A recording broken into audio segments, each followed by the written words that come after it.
ए भैया घरे जा खाना खाए भौजी बुलाइली हो। अच्छा ठीक बा बैठो हम खाना खा के आओ तनी।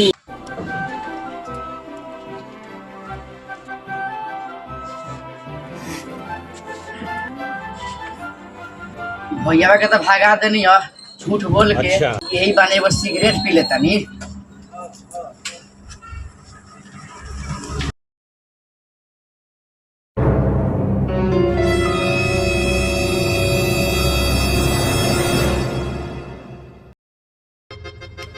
लेकिन ये साला कर क्या रहा है यहाँ पे? ये साले भौजी के बहाना कह के आके सिगरेट पियो तारो सारे हैं? कौन है बे?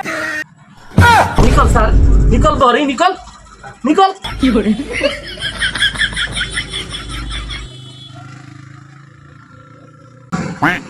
कितना साल फिकर मिल बा सर वही का काला के काम होइছে सर। आओ बैठो तू।